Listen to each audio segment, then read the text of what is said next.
नमस्कार दोस्तों, आइए जानते हैं आज देश भर की बड़ी खबरें। नजर डालेंगे आज की पहली खबर पर। शुरुआत करेंगे देश की बड़ी खबर के साथ। भजनलाल सरकार ने जहां राजस्थान के नए जिलों को वित्तीय शक्तियों से महरूम रखा, तो दूसरी ओर स्वाधीनता दिवस के मौके पर कई नए जिलों में झंडारोहण के लिए मंत्रियों की ड्यूटी लगा दी है। राज्य सरकार ने मंत्रिमंडल के 24 सदस्यों को 24 जिला स्तरीय कार्यक्रमों में झंडारोहण के लिए अधिकृत किया है। इनमें 5 जिले नए और 19 पुराने जिले हैं। शेष बचे 26 जिलों में संभागीय आयुक्त और जिला कलेक्टर झंडारोहण करेंगे। प्रदेश में संस्कृत शिक्षा विभाग में शारीरिक शिक्षा अनुदेशक ग्रेड 2 एवं शारीरिक शिक्षा अनुदेशक ग्रेड 3 का पदनाम शिक्षा विभाग की तर्ज पर वरिष्ठ शारीरिक शिक्षा अध्यापक व शारीरिक शिक्षा अध्यापक किया गया है।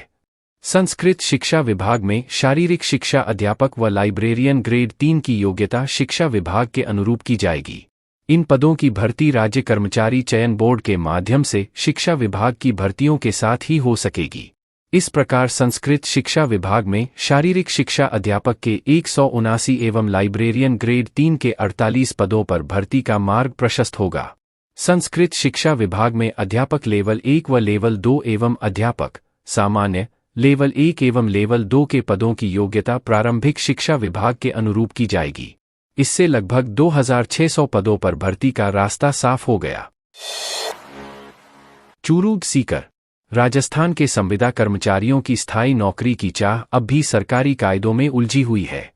पिछले सरकार ने संविदा कर्मचारियों के लिए अलग से कैडर भी बना दिया, लेकिन पक्की नौकरी का तोहफा अभी तक नहीं मिल सका है। इस वजह से राजस्थान के 2 लाख से अधिक सरकारी कर्मचारियों को पक्की नौकरी के साथ समान वेतन भत्तों का इंतजार है। सरकार की ओर से दावा किया गया है कि संविदा कर्मचारियों के लिए पदों का सृजन कर लिया गया है। खास बात यह है कि कई विभागों में पदों का सृजन नहीं होने से संविदा कर्मचारियों की आस टूट रही है।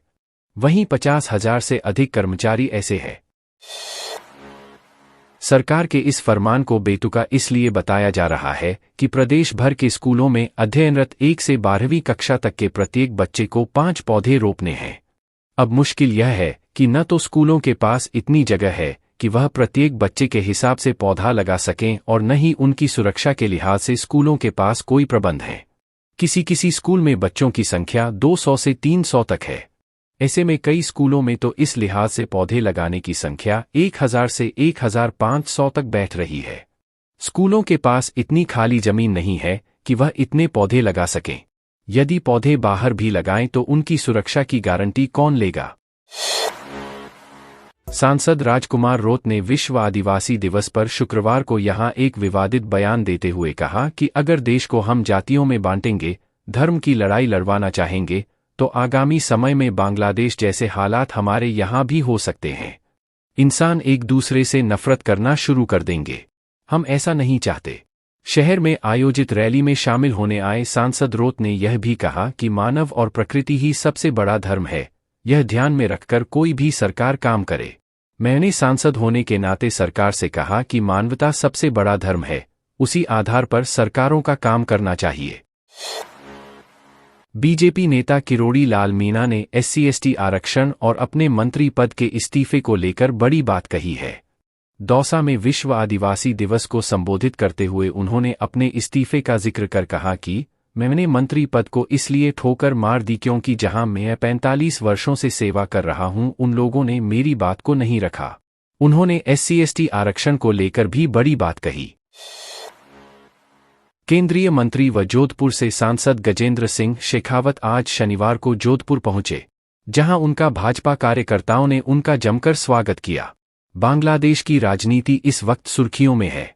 पूरा देश बांग्लादेश में हो रही सभी प्रकार की गतिविधियों पर नजर रखे हुए है, साथ ही चिंतित भी है। इस पर गजेंद्र सिंह शेखावत ने कहा, निश्चित रूप से बांग्लादेश में जो कुछ हुआ है वह ठीक नहीं है, पर भारत सरकार उनके लगातार संपर्क में है और जल्द ही वहां के हालात ठीक हो जाएंगे।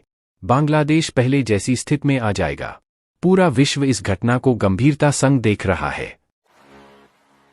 प्रधानमंत्री नरेंद्र मोदी ने रविवार को भारतीय कृषि अनुसंधान संस्थान ICAR पूसा में 109 उन्नत बीजों की किस्में जारी की। पीएम मोदी ने इन नई फसल किस्मों के विकास के लिए वैज्ञानिकों की सराहना की। उन्होंने किसानों और वैज्ञानिकों के साथ बातचीत करते हुए कृषि में मूल्य संवर्धन के महत्व पर जोर दिया। किसानों ने कहा कि ये नई किस्में उनके लिए बहुत लाभदायक होंगी, क्योंकि वे उनके खर्च को कम करेंगी और पर्यावरण पर भी सकारात्मक प्रभाव डालेंगी।